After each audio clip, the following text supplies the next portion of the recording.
Hola y bienvenidos al episodio número 41 de Y así les mató. Hoy tengo una historia muy diferente para ustedes. Es una parte del mundo en la que yo, la verdad, no he investigado mucho, no he hecho muchos casos al respecto, pero me lo pidió Frey por Instagram y es la historia de un ataque brutal de una niña de 8 años a la que todos los medios de comunicación y en todos los reportajes y en todos los documentos oficiales se le refiere como Na Young, porque siempre, más bien nunca dieron el nombre real de esta niña para proteger su identidad, pues de todo lo que estaba pasando. Vamos a empezar.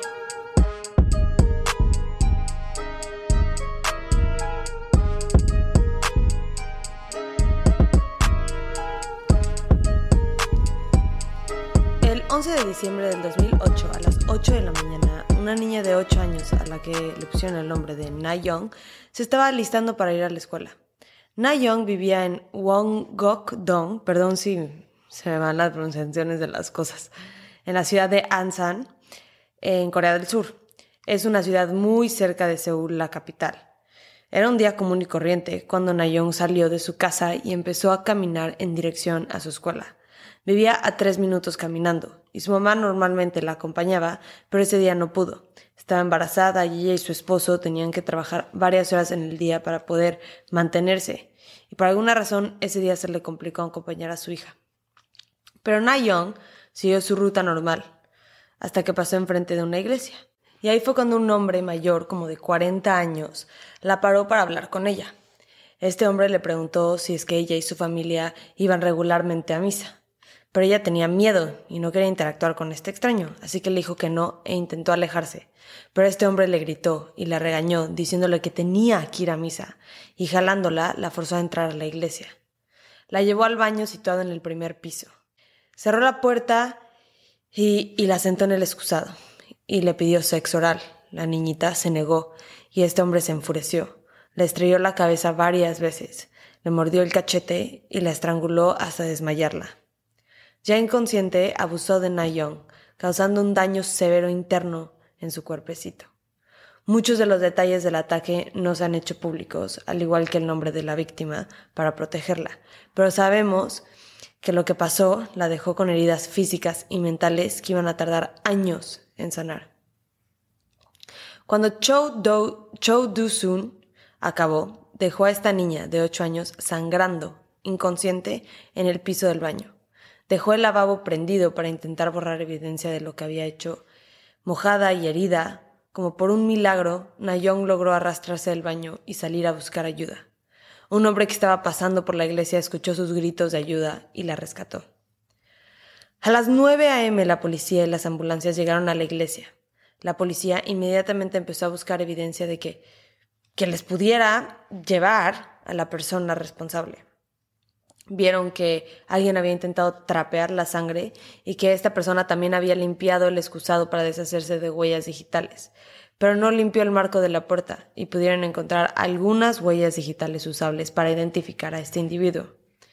Mientras tanto, Na Young llega al hospital con la cara tan ensangrentada e hinchada que era casi irreconocible. Sus órganos internos estaban saliendo de su cuerpo por sus órganos reproductivos. Los doctores nunca habían visto o escuchado de algo así y no podían creer que esta sobreviviente siguiera viva. Obviamente tenía hemorragias internas severas y trauma significativo en su cara y abdomen. Inmediatamente empezaron el procedimiento para salvarle la vida. En esta operación tuvieron que quitarle quirúrgicamente el ano y hacerle una colostomía. Para los que no sepan, la colostomía es un procedimiento quirúrgico en el que se saca un extremo del intestino grueso a través de una apertura llamada estoma hecha en la pared abdominal, que hace que las heces que se movilizan a través del intestino salgan por la estoma hasta la bolsa adherida a la piel del abdomen. Esta bolsa iba ahora a ser parte de su vida para siempre, un recordatorio de lo que ese hombre le había hecho ese día. El 80% de su recto, intestino grueso y genitales sufrieron daño permanente e irreversible, causado por el abuso. Compararon las huellas digitales encontradas en la escena del crimen en una base de datos similar a CODIS y las compararon con cualquier persona que estuviera en el sistema.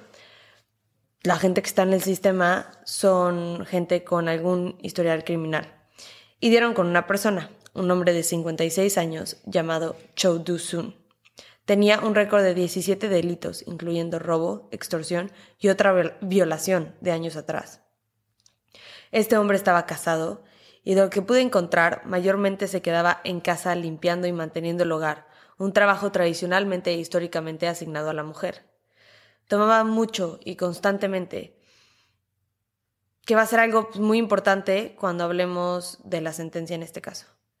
Pero es importante saber que era un hombre violento. Aunque nunca había cometido un crimen tan sádico como este, sus antecedentes nos dicen que este individuo claramente es una amenaza al público. Ya teniendo una foto del sospechoso, la policía fue a entrevistar a Na-young. Ella les contó todos los detalles de lo que se podía acordar, pero lo más valioso fue que lo pudo reconocer en fotos. Y es en este momento cuando lo arrestaron.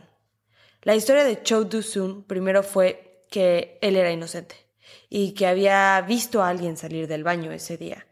Y le escribió más de 300 cartas al juez diciendo que no era capaz de lastimar a un niño o una niña. Y luego cambió su historia. Ahora estaba diciendo que ese día había tomado mucho y que no se acuerda de nada. Una defensa, que aunque se escuche estúpida, funcionó y es válida en Corea del Sur. Porque en este país, esta es una defensa que usan mucho, especialmente en casos de violencia sexual. Estaba borracho, entonces físicamente y mentalmente estaba débil.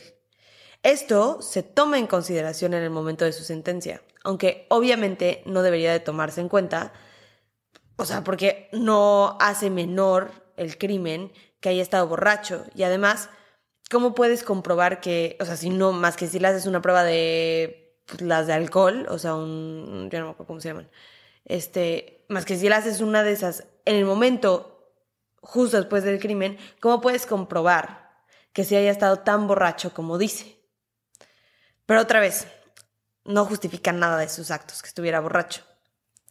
Y este tipo de defensas son las causantes de un gran problema en el país, porque en muchos casos de violencia sexual se han dado sentencias muy cortas o no tan severas como los crímenes que se cometen.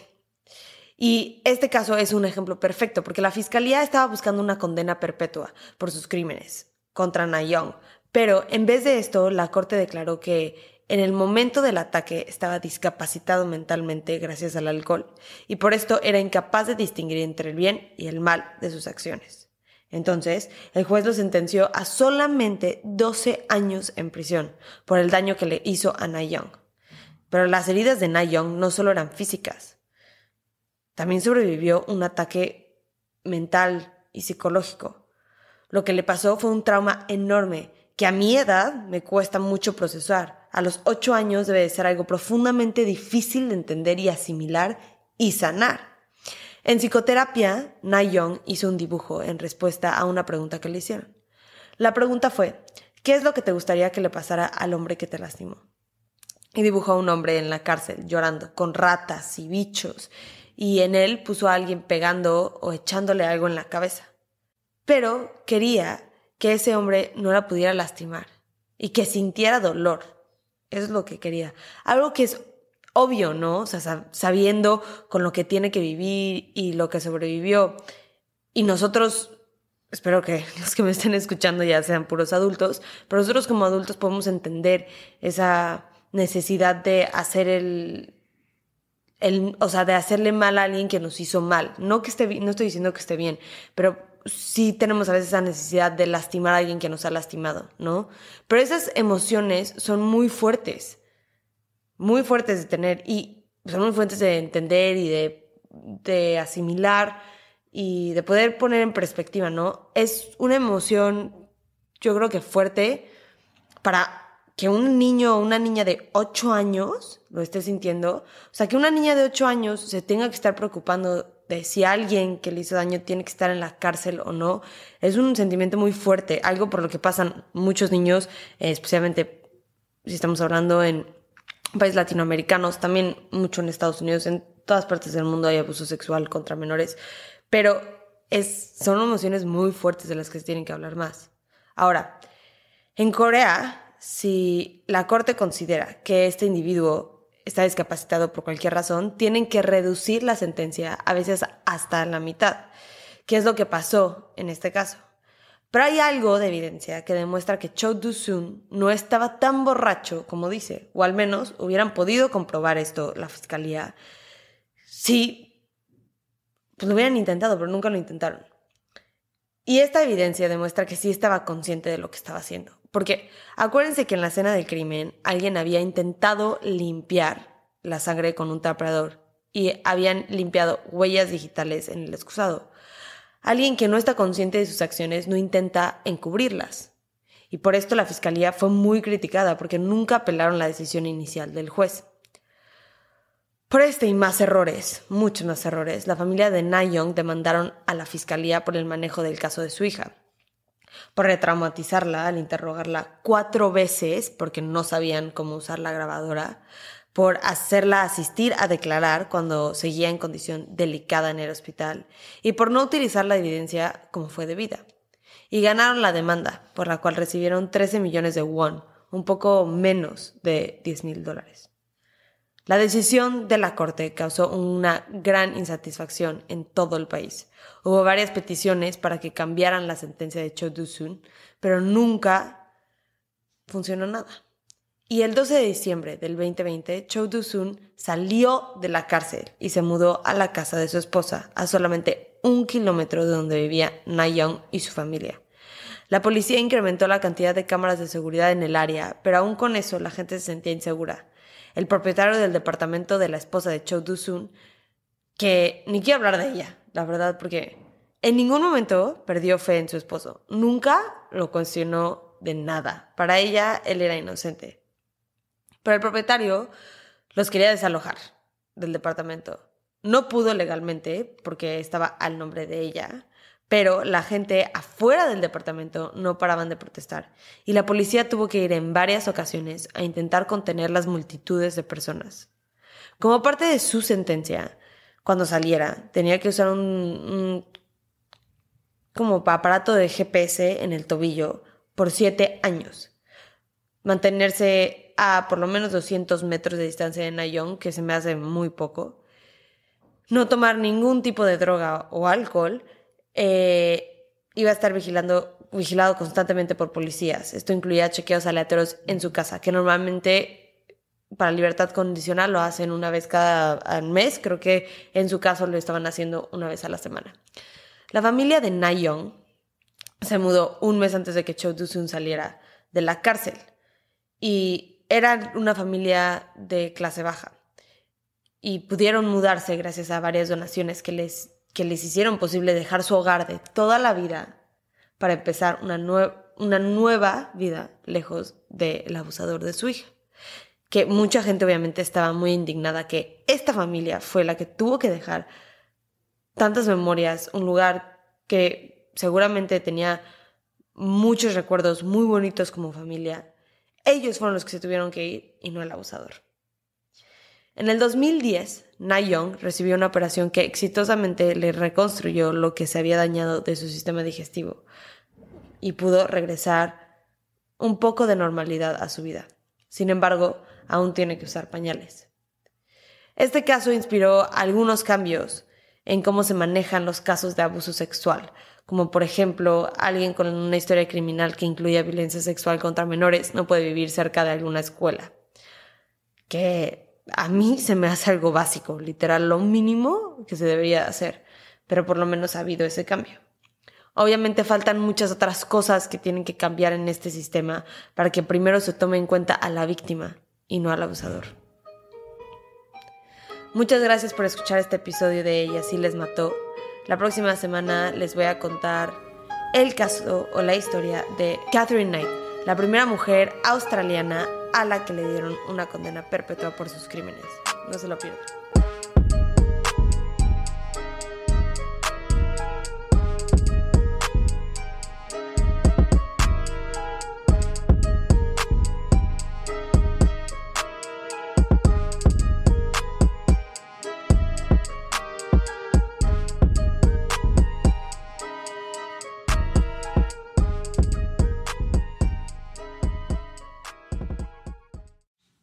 Acuérdense que nos pueden encontrar en redes. Nuestro Instagram es YALM Podcast, nuestro Twitter es YALM Pod y nuestra nueva página de Facebook es YALM Podcast, en donde se encuentra el grupo Investigadores YALM. En este grupo vamos a estar teniendo discusiones respecto a los casos que vemos semana con semana, así que ahí lo pueden checar. Gracias, bye.